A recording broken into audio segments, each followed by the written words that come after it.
कृष्ण। श्रीमद् भागवत गीता के प्रथम अध्याय में फिर से आपका स्वागत है। धृतराष्ट्र ने पहले श्लोक में अपने और पांडु के पुत्रों के विषय में प्रश्न किया था। उसका उत्तर संजय ने दूसरे श्लोक से 19वें श्लोक तक दे दिया। अब संजय भगवत गीता के प्राकट्य प्रसंग का वर्णन आगे के श्लोक से आरंभ करते हैं। 20वां श्लोक। अथ व्यवस्थितान् दृष्ट्वा धार्तराष्ट्रान् कपिध्वजः प्रवृत्ते शस्त्र संपाते धनुर्द्यम्य पांडवः ऋषिकेशं तदा वाक्यम् इदमहामहीपते। अर्जुन के लिए कपिध्वज विशेषण देकर संजय धृतराष्ट्र को अर्जुन के रथ की ध्वजा पर विराजमान हनुमान जी का स्मरण कराते हैं। जब पांडव वन में रहते थे तब एक दिन अकस्मात वायु ने एक दिव्य सहस्त्र दल कमल लाकर द्रौपदी के सामने डाल दिया। उसे देखकर द्रौपदी बहुत प्रसन्न हो गई और उसने भीमसेन से कहा कि वीरवर, आप ऐसे बहुत से कमल ला दीजिए। द्रौपदी की इच्छा पूर्ण करने के लिए भीमसेन वहां से चल पड़े। जब वे कदली वन में पहुंचे तब वहां उनकी हनुमान जी से भेंट हो गई। उन दोनों की आपस में कई बातें हुई। अंत में हनुमान जी ने भीमसेन से वरदान मांगने के लिए आग्रह किया तो भीमसेन ने कहा कि मेरे पर आपकी कृपा बनी रहे। इस पर हनुमान जी ने कहा कि हे वायुपुत्र, जिस समय तुम बाण और शक्ति के आघात से व्याकुल शत्रुओं की सेना में घुसकर सिंहनाद करोगे, उस समय मैं अपनी गर्जना से उस सिंहनाद को और बढ़ा दूंगा। इसके सिवाय अर्जुन के रथ की ध्वजा पर बैठकर मैं ऐसी भयंकर गर्जना किया करूंगा जो शत्रुओं के प्राणों को हरने वाली होगी, जिससे तुम लोग अपने शत्रुओं को सुगमता से मार सकोगे। इस प्रकार जिनके रथ की ध्वजा पर हनुमान जी विराजमान हैं, उनकी विजय तो निश्चित ही है। धृतराष्ट्र ने अपने प्रश्न में पांडवा पद का प्रयोग किया था, अतः धृतराष्ट्र को बार बार पांडवों की याद दिलाने के लिए संजय पांडव शब्द का प्रयोग करते हैं।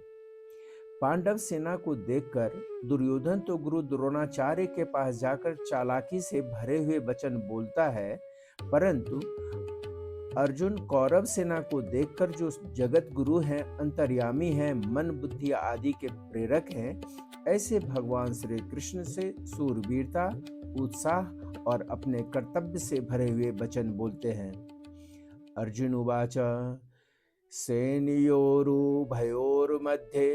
रथं स्थाप्य मेच्युतः यावदेतान् निरीक्षेऽहं योद्धुकामान् अवस्थितान् कैर्मया सह योद्धा कामान् अस्मिन् रणसमुद्यमे। दोनों सेनाएं जहां युद्ध करने के लिए एक दूसरे के सामने खड़ी थी, वहां उन दोनों सेनाओं में इतनी दूरी थी कि एक सेना दूसरी सेना पर बाण आदि मार सके। उन दोनों सेनाओं का मध्य भाग दो तरफ से मध्य में था। पहली सेनाएं जितनी चौड़ी खड़ी थी उस चौड़ाई का मध्य भाग, और दूसरी दोनों सेनाओं का मध्य भाग, जहां से कौरव सेना जितनी दूरी पर खड़ी थी उतनी ही दूरी पर पांडव सेना खड़ी थी। ऐसे मध्य भाग में रथ खड़ा करने के लिए अर्जुन भगवान से कहते हैं, जिससे दोनों सेनाओं को आसानी से देखा जा सके।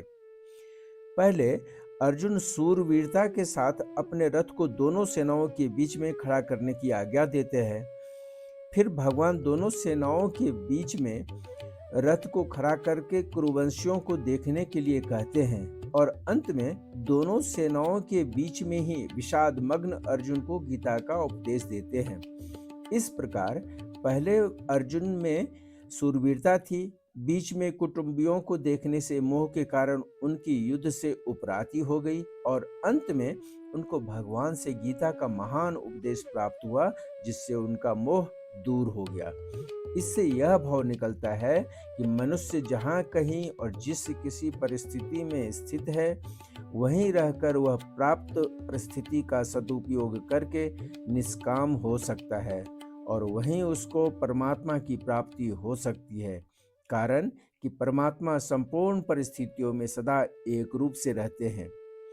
दोनों सेनाओं के बीच में रथ कब तक खड़ा करें, इस पर अर्जुन कहते हैं कि युद्ध की इच्छा को लेकर कौरव सेना में आए हुए सेना सहित जितने भी राजा लोग खड़े हैं, उन सबको जब तक मैं देख न लूं, तब तक आप रथ को वहीं खड़ा रखिए।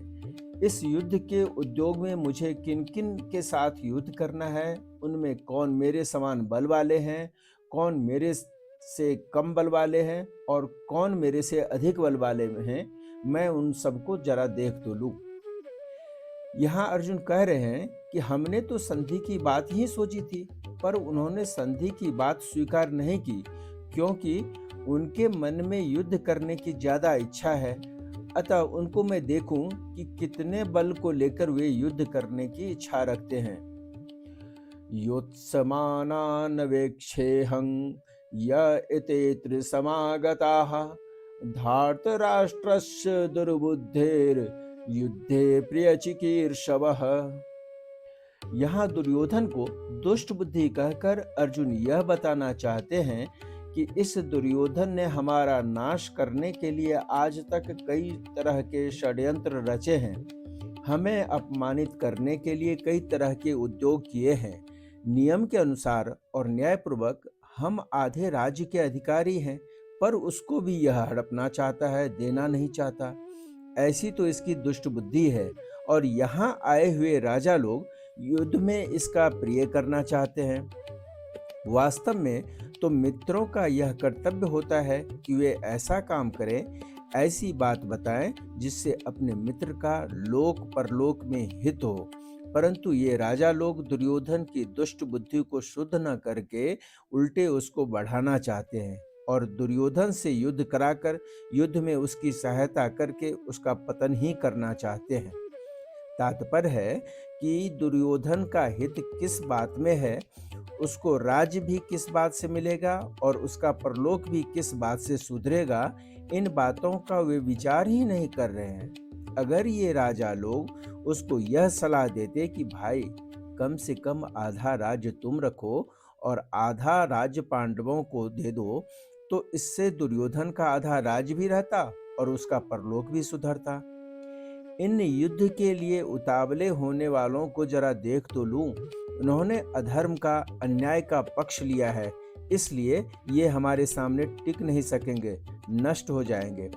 कहने का तात्पर्य है कि इनके मन में युद्ध की ज्यादा आ रही है, अतः देखो तो सही कि ये हैं कौन। अर्जुन के ऐसा कहने पर भगवान ने क्या किया, इसको संजय आगे के 2 श्लोकों में कहते हैं। संजय उवाच एव मुक्तो ऋषिकेशो गुडाकेशेन भारतः सेनयोरुभयोर्मध्ये स्थापयित्वा रथोत्तमम् भीष्मद्रोण प्रमुखतः सर्वेषां च महीक्षिताम् उवाच पार्थ पश्येतान् संवेतान् कुरु नीतिः। गुडा के शब्द के 2 अर्थ होते हैं। गुडा नाम मुड़े हुए का है और केश नाम बालों का है। जिसके सिर के बाल मुड़े हुए अर्थात घुंघराले हैं, उसका नाम गुडा केश है। गुडा का नाम निद्रा का है और ईश नाम स्वामी का है। जो निद्रा का स्वामी है अर्थात निद्रा ले चाहे न ले, ऐसा जिसका निद्रा पर अधिकार है, उसका नाम गुडा केश है। अर्जुन के केश घुंघराले थे और उनका निद्रा पर आधिपत्य था, अतः उनको गुडा केश कहा गया है। जो निद्रा आलस्य के सुख का गुलाम नहीं होता और जो विषय भोगों का दास नहीं होता, केवल भगवान का ही दास होता है, उस भक्त की बात भगवान सुनते हैं। केवल सुनते ही नहीं, उसकी आज्ञा का पालन भी करते हैं। इसलिए अपने सखा भक्त अर्जुन के द्वारा आज्ञा देने पर अंतर्यामी भगवान श्री कृष्ण ने दोनों सेनाओं के बीच में अर्जुन का रथ खड़ा कर दिया। इंद्रियों का नाम ऋषिक है। जो इंद्रियों के ईश अर्थात स्वामी हैं, उनको ऋषिकेश कहते हैं।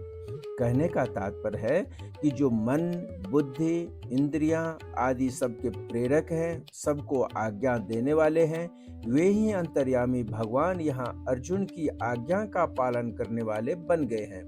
यह उनकी अर्जुन पर कितनी अधिक कृपा है। दोनों सेनाओं के बीच में जहां खाली जगह थी, वहां भगवान ने अर्जुन के श्रेष्ठ रथ को खड़ा कर दिया। उस रथ को भी भगवान ने विलक्षण चतुराई से ऐसी जगह खड़ा किया जहां से अर्जुन को कौटुंबिक संबंध वाले पितामह भीष्म, विद्या के संबंध वाले आचार्य द्रोण एवं कौरव सेना के मुख्य मुख्य राजा लोग सामने दिखलाई दे सके। धृतराष्ट्र के पुत्र और पांडु के पुत्र ये दोनों आ जाते हैं, क्योंकि दोनों हैं कुरुवंशी ही।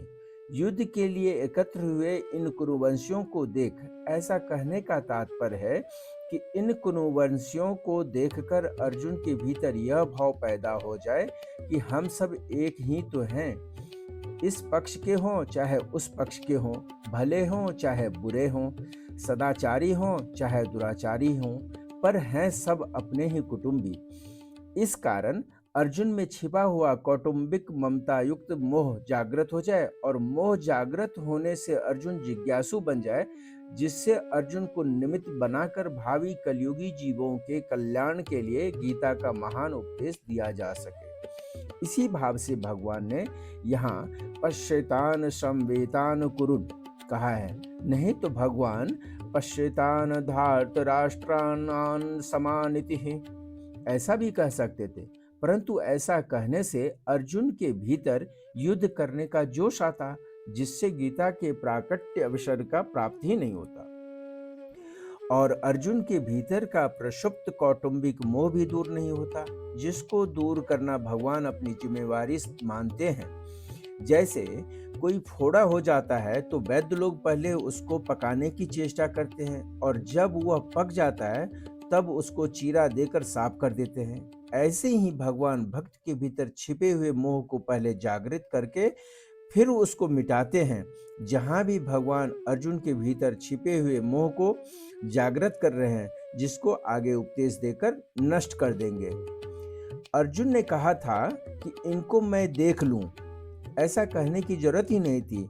भगवान को तो केवल रथ खड़ा करना चाहिए था, परंतु भगवान ने रथ खड़ा करके अर्जुन के मोह को जागृत करने के लिए ही कहा कि देख लो इन कुरुवंशियों को। कौटुंबिक स्नेह और भगवत प्रेम, इन दोनों में बहुत अंतर है। कुटुंब में ममता युक्त स्नेह हो जाता है तो कुटुंब के अवगुणों की तरफ ख्याल जाता ही नहीं, किंतु ये मेरे हैं ऐसा भाव रहता है। ऐसे ही भगवान का भक्त में विशेष स्नेह हो जाता है तो भक्त के अवगुणों की तरफ भगवान का ख्याल जाता ही नहीं, किंतु यह मेरा ही है ऐसा ही भाव रहता है। कौटुंबिक स्नेह में क्रिया तथा पदार्थ और भगवत प्रेम में भाव की मुख्यता रहती है। कौटुंबिक स्नेह में मूर्ता की और भगवत प्रेम में आत्मीयता की मुख्यता रहती है। कौटुंबिक स्नेह में अंधेरा और भगवत प्रेम में प्रकाश रहता है। कौटुंबिक स्नेह में मनुष्य कर्तव्यच्युत हो जाता है और भगवत प्रेम में तल्लीनता के साथ कारण कर्तव्य पालन में विस्मृति तो हो ही सकता है और भक्त कभी कर्तव्यच्युत नहीं होता। कौटुंबिक स्नेह में कुटुंबियों की और भगवत प्रेम में भगवान की प्रधानता होती है। पूर्व श्लोक में भगवान ने अर्जुन से कुरुवंशियों को देखने के लिए कहा। इसके बाद क्या हुआ, इसका वर्णन संजय आगे के श्लोक में करते हैं और यह चर्चा हम अपने अगले एपिसोड में 26वें श्लोक के साथ करेंगे। तब तक के लिए जय श्री कृष्ण। कृपया वीडियो को लाइक कीजिएगा, चैनल को सब्सक्राइब कीजिएगा और दोस्तों के साथ शेयर कीजिएगा। जय श्री कृष्ण।